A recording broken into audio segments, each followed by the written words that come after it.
Hi everyone, I am here today to review Juniper Lemon's Happiness Index by Julie Israel. And I received this book from the publisher via NetGalley and I gave it 3 stars. Now, this is a young adult contemporary novel that covers the topic of death. And so if that's not something you're necessarily comfortable reading about, then this may not be the book for you, but otherwise, potentially jump right in depending upon the rest of this review. So this book follows the story of Juniper, her family and her friends, and how they are coping with the loss of Juniper's sister, who died before the novel even starts, so we never meet her.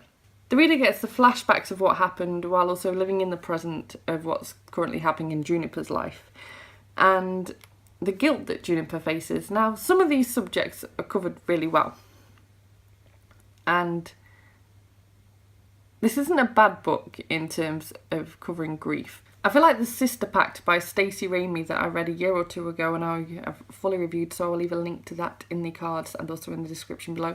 I feel like that book covered that topic a lot better, but that book did it in a very different way. So, yeah, like I said, that one sort of showed more the aspect of struggling to get through life and nothing else on the side, just the effects on all the family, whereas Juniper Lemon's Happiness Index has more of a focus. There is another storyline going on. I don't want to reveal much about that because I don't want to accidentally spoil anyone, but the main focus isn't just on death with Juniper Lemon. So I really enjoyed getting to know the characters in this book, and definitely some of the characters were part of the saving grace actually, because some of them were really fun and interesting to get to know. So while I wasn't necessarily thrilled with the plot that goes alongside with this book, I did like getting to know the characters. Some of the relationships and the friendships and, you know, romantic relationships that are focused on in this book are really sweet to see. It's nice to see how the teenagers interact with each other, but also with adults and parents. That was quite nice to see. But as I said, I just felt like The Sister Pact did this all, including that, a lot better. I feel like there were plot holes left, right and centre, and that some of the choices that Juniper makes just don't all necessarily make sense, and this all led to, like I said, my 3 stars. Because on the one hand, there were things I was enjoying about it. On the other hand, I was like, I can't take this seriously because this just contradicts that. And why would you do that? And you know when you just don't believe what a character is doing? That is how I felt with Juniper. I didn't always believe what she was doing or saying. It didn't feel real or legitimate. And sadly, as with any other sort of 3-star book that I tend to rate, I find 3-star books just don't sit with me at all. They are so middle of the road. I won't remember this book in 6 months, in all honesty. I won't remember anything really about it at all.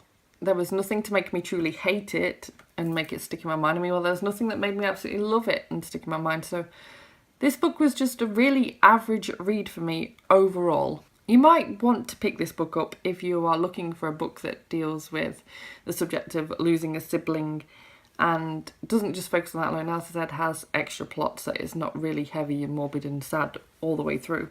But at the same time, I can't fully recommend this book when I feel like it's not... The characters... Well, no, most of the characters do feel real and legitimate and like someone you'd bump into, but Juniper's lacking for me. If you're looking for a book on sort of sibling death alone, then maybe go for The Sister Pact instead, but if you're looking for that bit extra, a bit more story about other things, then go for this one. You might enjoy it. Other people have. It's a very Marmite kind of book. You might like it. So thank you so much for watching this review. If you liked it, please give it a thumbs up. Subscribe by clicking the image of me just there if you want to see more book reviews and other bookish content from me. And I will see you... I'm not sure when. Have I got any more videos scheduled? I might see you tomorrow for a review, otherwise yeah. I'll see you tomorrow for a book review. Bye bye!